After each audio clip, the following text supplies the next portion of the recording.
Hi, welcome to the podcast. My name is Kayla. I am Andy. It's Diane. And I am Clive. And this is the first episode of.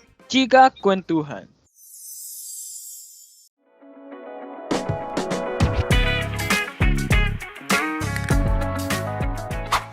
For our very first episode, we wanted to talk about the hottest issues today, and we all know what that is. Yeah, that's right. Since it's our first episode, we really wanted to talk about the most issued topic, especially in our country. So, what do you guys think it is? What could it be? Hmm. I don't know, maybe the elections? Yeah. Exactly. We all know that the elections for the next presidential seat is a highly talked about topic today, especially on the internet. I've seen a lot of posts on Facebook, TikTok, especially Twitter, and people are talking about it almost every day, posting their opinions, Yeah. revealing the candidate that they will vote for, and of course, the unavoidable wars between the people because we all have different preferences for the candidates, and people tend to pick on the other candidates and criticize them, which will trigger the latter people who support the candidate that is picked on. It's really, really a lot going on. I definitely agree. I have seen a lot of people fight against each other, but well, we really cannot avoid that. Surely, if I am not mistaken, there are currently a total of 8 presidential candidates, right? Right. There's Bongbong Marcos, of course, Vice President Leni Yeah. Robredo, Manny Pacquiao, Manila Mayor Isko Moreno. Mr. Panfilo Lacson, or commonly known as Ping Lacson, Norberta Gonzalez, and who are the other two again? I think that's Ernesto Abella, which is the former presidential spokesperson, and also lastly Leody or Leody de Guzman. Oh, right, those two. So, Uh, anyway, have you guys secured your votes already? well, I would, but I'm not a voter yet Oh, really? Why?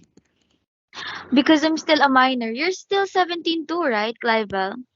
Yeah. Yeah, it's Correct. such a shame, but I still have, a stance for this year's election. I can vote. That's actually what I like about our generation. We are really out there and we get ourselves involved in such events. I know we are really the generation who speaks out for our rights and for our future. Yes, I agree. And it's so fascinating to see how much Gen Z, just like us, though I cannot vote yet, I am very much looking up for facts about the candidates, and I decided to support one who I think will really fit the job. Speaking of support, can I just ask you all who is your president? Of course, I support Lenny Robredo. Yes, let Lenny lead. Woo. I'll actually So, be voting for Lenny as well. well, Yes. definitely, I also support Lenny, and I'm a 100% kakamping.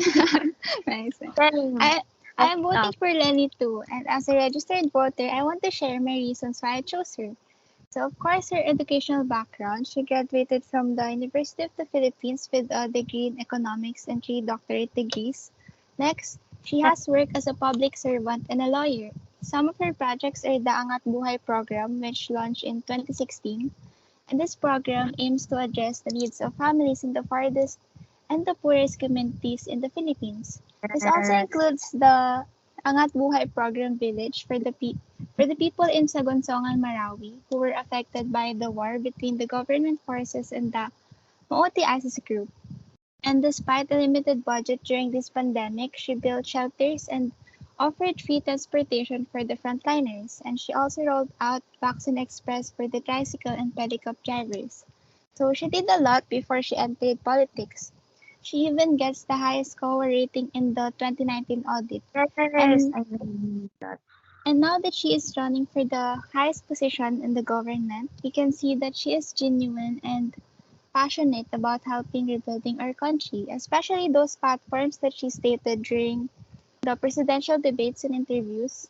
That is what I am looking for in a president, someone who has a heart for the poor and not only for the privileged ones. So I'm voting for her because I'm voting for the Filipino people. Yes, I totally agree on that. And I have also watched a lot of presidential debates that she was in. And though there were statements that I do not really support on, such as, the discussion about abortion and divorce or the foreign ownership stuff, what I do like about her is that she has an open mind and she is all ears for her people. She is willing to change her ideals and hear what the people think about or what they want to do about certain issues. And she's very welcoming of opinions and criticisms from people. She does not stick to her ideals to ignore what the majority wants.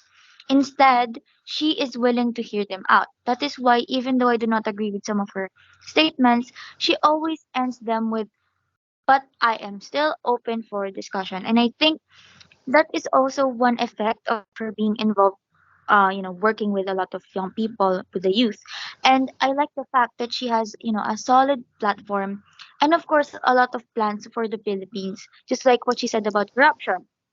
For example, like I have observed that when corruption is brought up, the majority of the candidates would, always answer the same thing. What would they, usually say? They would say that they would put those corrupt people behind bars. And it's really such a cliche phrase already. We've already heard that from the past elections. But Lenny, she has a solid plan about it. And she proposed actually a bill called the Transparency Bill. And even though it's still pending, she will also issue an executive order that requires all government transactions to be transparent. So yeah, there are a lot of good things about Lenny, but that does not mean that I will not be critical. Because come on, people, let us not turn a blind eye. But nevertheless, for me, Lenny has the most potential out of all eight candidates. Well, I totally agreed with that. For me, why should Lenny be voted? Because she has the ability to lift the Philippines out of poverty and really help those who should be helped. Because unlike the other candidates, you can totally rely on Lenny. And why should I support BBM if he couldn't do anything, even when Oh, he was just a senator? Oh, What are the things he have done to help the people in needs? And Manny Pacquiao, he's just a novice when it comes to politics. It was like he is a newborn chick. oh my That's God. that's honestly oh, true. And as a reason for why I wanted to vote Lenny is because she is a mom who will care and fight for children on a national level. She can be the president who is not corrupt like the many politicians in the Philippines. And I also think that her dad could make an impact because he has been fighting corruption in other parts of his career. Lastly, she is the only woman running against 8 men. So, to be honest, I think it won't be easy to get rid of her as an opponent. Even if she doesn't win, we know that she will do a good job as a president.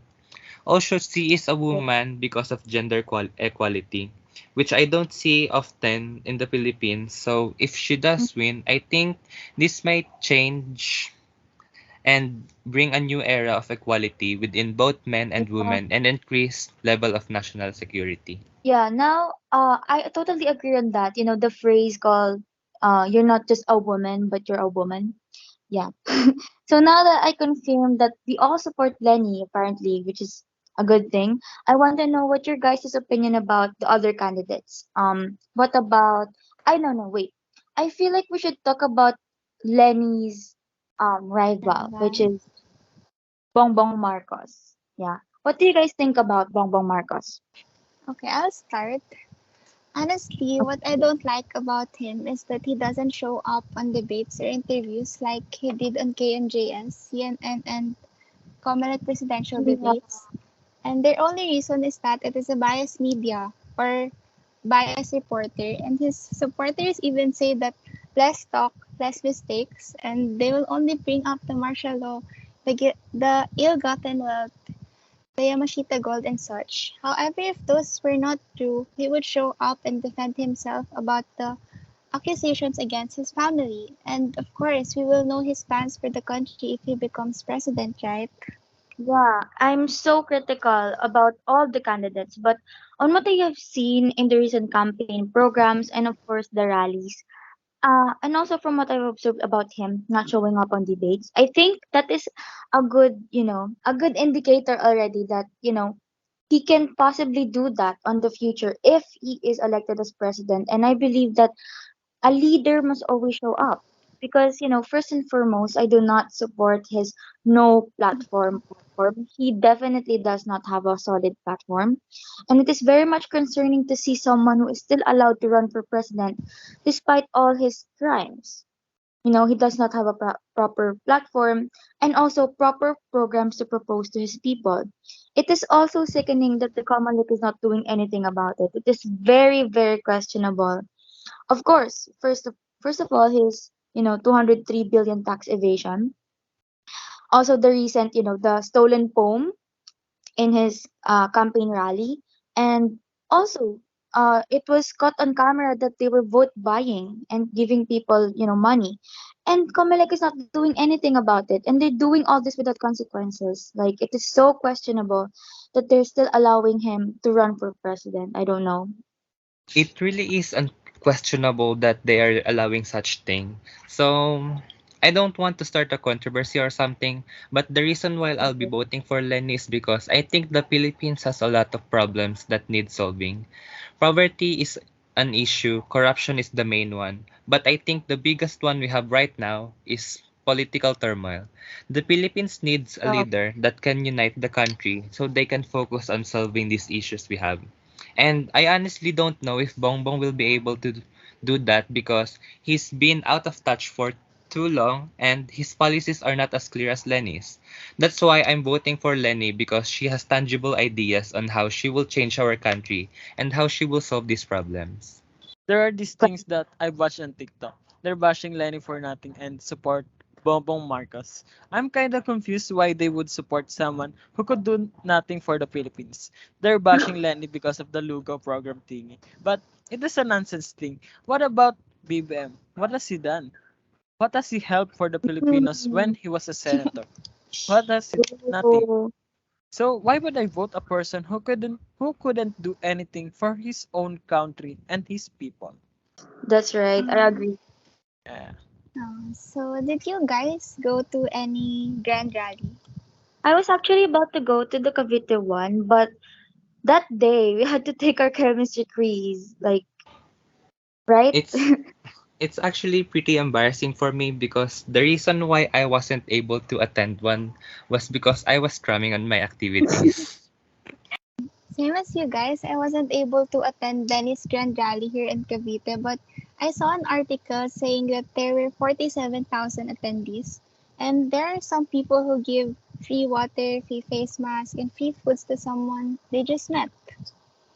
Yeah, it's so heartwarming to see those people who really went and supported Lenny. It really shows that Lenny has an influence to her people. When a leader shows up, her followers will too. Hashtag, hashtag Cavite. I like that.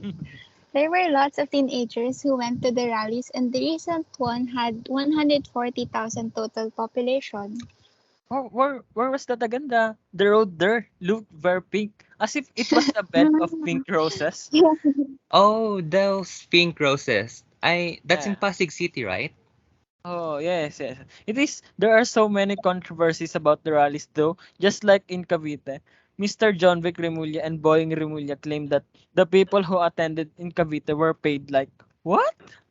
Yeah, it's pretty funny actually. Like after that, Boyeng got interviewed by Miss Carmina.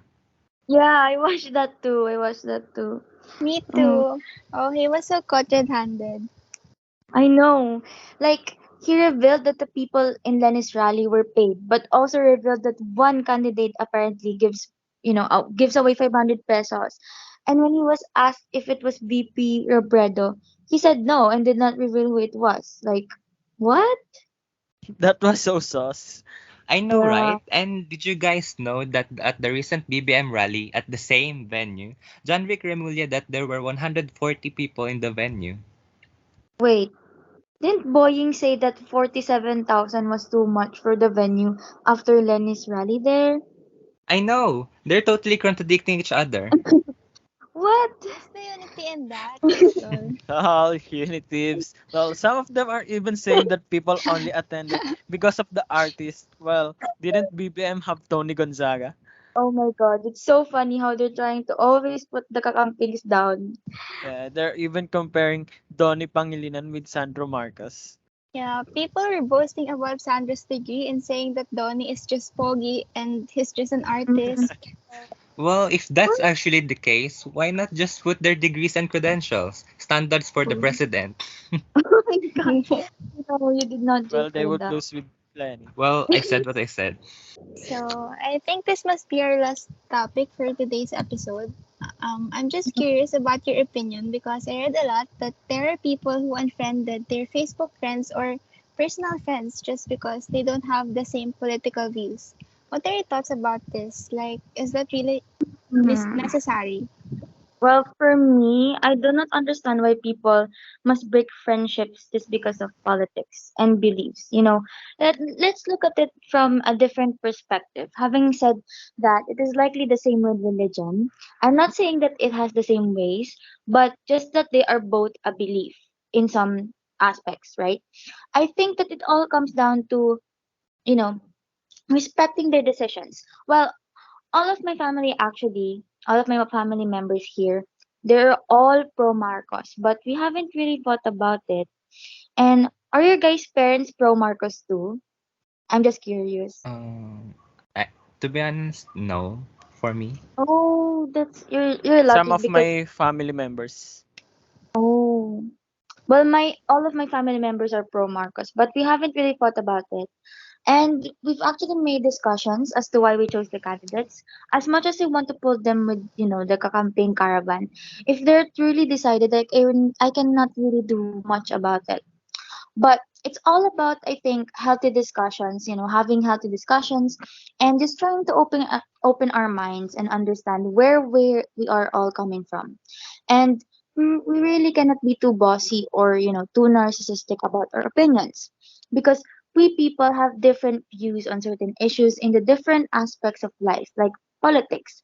Let us not be elitists. And if there are fake accusations or fake news online, the thing that we must do is educate, educate, and educate. Because if they're doing it dirty, we must not stoop down to that level. Like, I feel like the wars are only really triggered because of those people who throw a lot of unnecessary and unpleasant statements, therefore igniting a war between the people. But yeah, let us not break relationships rather just because of politics. After all, our country is a political community composed of millions of Filipinos who have different political standpoints. Hence, it is just completely normal if you don't share the same convictions with other people or even your friends. And for me, this is just my condition. If your friends or the people around you resort to actions that involve dissemination of information that is not true, or maybe may inflict harm to the other people, then it is our responsibility to educate them about their course of actions. And remember, in case your friends have led astray by the rampant and prevalent fake news and misinformation, it is better to call them out than to just cancel them. That's honestly so true, and I think that we're all entitled to our opinions and choices. Just because you have a different idea for someone else mean that you don't take it so personally. It's just a Yeah. different perspective, just like how everyone else see their own perspective in life. And besides, why would we break relationships just because of an opinion? Also, who are we to judge or envy them for their beliefs? I'm totally with Kay on this, and I don't really understand why people couldn't respect others people's decision, especially Yeah. when they've spent enough time supporting one candidate and seen the good that they can do for our country. Yeah. Well, for me, some of my friends support BBM, and Oh, as well as for me as a Kakamping or Lenny supporter, I educated him and stated some facts about her. But he still doesn't agree to what I'm saying. It is just a little disappointing because he's a grown-up person, but his view in politics is quite different. Since he have this kind of opinion, I just have to respect what he believes. mm-hmm. But it shouldn't just be like that. They still need to be taught what is right. Yes. Yeah, I agree with all of you guys because the situation now is different. Unlike before, to be honest, we're not that aware of what is happening in our administration. Not all of us, but most of us. Not until the technology advances. Now we have access to different media to get news and information, and I think that is why this election became drastic and it reaches to the point that some people are unfriending someone over politics. And to answer Mhm. the question, I think it really depends. Politics is polarizing in nature, and it is normal to have different sides, but some people cling to their beliefs in the unreasonable part of history because they were reading too much misinformation or even supporting politicians who don't value human life and dignity. Personally, I don't want to associate myself with someone who believes that violence is okay, but as I said earlier, it really depends. If you're willing to be educated and to educate other people, it is not necessary to cut ties with your friend. That's why having an open and respectful conversation is very important. You can vote for whoever you want, but please be wise in choosing your own candidate. Guys, enough about deep topics. And this is our very first Okay, okay. episode. I also think that since it's our very first episode, we should end it with something light to just giggle and look forward to more episodes. Oh, okay. I think we should end this with our insights about the campaign songs for each candidate. Do you guys know that? Like the Lenny has the Kay Lenny tayo." I personally love that song, Roses by Nika Del Rosario and Gab Oh, Pangilinan. same. I love that. Ano, that goes like at hindi ko maipapangako. Right? Go, It go makes me Kayla. tear up every time. I Correct. also like, Guys, I think we've gone over our time limit. oh, that's a Oh. shame. Yeah. But before we end our first episode, okay, I just want to briefly leave a reminder to all of our listeners. Please, people, for this coming election in May, use your vote wisely and make sure to always find information from reliable sources. And remember, not only your future is at stake, but also the children of the next generation, and of course, the future of our country. Let us use this chance to make a change and choose the right people to lead us. And that Yeah. wraps it up. So make sure to tune in for more episodes and like our Facebook page to keep updated. Also, feel free to join us in a chat if you want to talk about the topic or discuss it further. We get a lot of queries for the show. Once again, this is Diane. Adi. Clivel. And Kayla. And we are your hosts for today's episode of Chica. Chika! Chika, Chika. kwentuhan. Kwentuhan! Kwentuhan.